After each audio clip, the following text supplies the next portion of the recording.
Ngayon po, nasabi ko lang po yun dahil talagang pag-usapan po natin ang kape ng DXN. Kung ang iba kasi, niisip nila mahal, hindi po mahal. Kasi kung tatrabahoin nyo lang po si DXN, may balit tangkilik po yan. Ang patakaran po kasi, maka 1,000 point. Bawat pinibili po, meron siyang point. Katuto, isang bag na kape ito.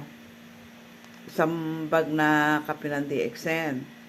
May mga points po yan. Dalawang po alaman ito. Kung isipin nyo, may benefit kayo makukuha kaysa naman po sa mga synthetic na kape na nabibit po natural, nakakatulong po sa kalusugan. O, di po ba? Katulad ng mga food supplement, mga RGGL, spirulina. May inom po ako niyan para ma-stay strong po ako at maiwasang magkasakit. Lalo po ngayon, napakainit ang panahon kahit po umuulan. Kaya ko po nasasabi ang bagay na ito. Isipin nyo, kabataan kayo. Malaki pag-asa sa inyo ng lipunan. Kasi, katulad ko, senior. Pero ito pa rin, nakakatulong pa rin ako sa gobyerno. Sana po, ang mga kabataan mag-isip-isip sa buhay nila. Hindi ko naman po sinabi na puwersahin nyo sarili nyo. Pero, isipin nyo po magulang nyo, makatulong kayo sa magulang nyo.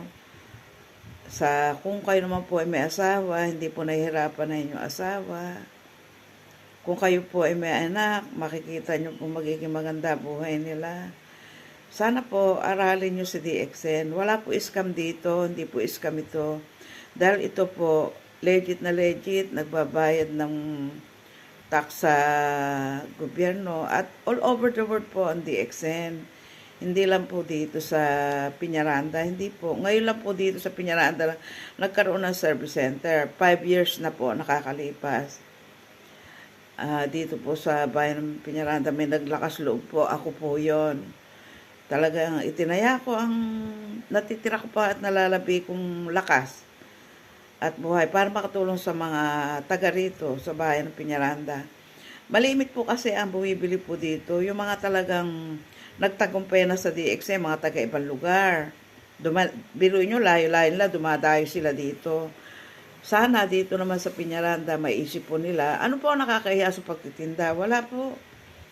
Hindi kayo, nakakahiya po magnakaw, mag-interest ka, mag-chismis, siraan ang buhay na may buhay. Yan po nakakahiya. Pero ang pagtitinda po, o kaya mag-user lang kayo, gumamit lang po kayo ng kape. At isipin nyo mo, subukan nyo, mag 1,000 points kayo kung walang babalik sa inyo. Hindi po ako nasisinungaling. Dahil ako po, isipin nyo, nagsosol sa buhay. Nagbabayad ng tax sa munisipyo. 2 po binabayaran ko. Sarili ko at saka yung DXN. Pero alam niyo ba, sa edad ko nito, nakakatulong ako. Paano pa kaya kayo mga kabataan na iniisip mo, maghahanap buhay kayo? Ito pang DXN, free po ito, freelancer po ito. Pwede nyo trabahuin kahit saan kayo pumunta. Hindi naman po kailangan nasa bahay kayo, magtinda kayo doon. Hindi po. Kahit saan po pwede kayong madalhin ng DXN. Kahit saan lugar. Kahit saan po kayo mapunta, pwede nyo dalhin si DXN, kikita po kayo. Sa paanong paraan? Mag-share. Mag-share lang po kayo. At kung nakapag-share kayo at interesado yung nakausap nyo, pwede nyo po silang dalhin dito sa DXN Service Center o kahit saan service center dito sa buong Pilipinas. Kasi andito po tayo sa Pilipinas. Ngayon, kung nasa ibang bansa naman kayo, hanapin nyo po ang DXN. Sa bawat lugar po, Middle East, America, hindi ko po isa-isa, alam nyo naman bawat lugar. Sa 200 countries na yon, sigurado po ako kahit sa lugar meron DXN. Sana po sa kaunting sinabi ko may natutunan tayo. Salamat po sa pagtatsaga niyo manood. Pasensya po kayo sa kaayusan ko at kahit ganito lang po simple, hindi ko makakalimutan magsuot ng DXN. Ayan, oh. Okay po, see you at the top. Good morning, DXN. DXN Piñaranda.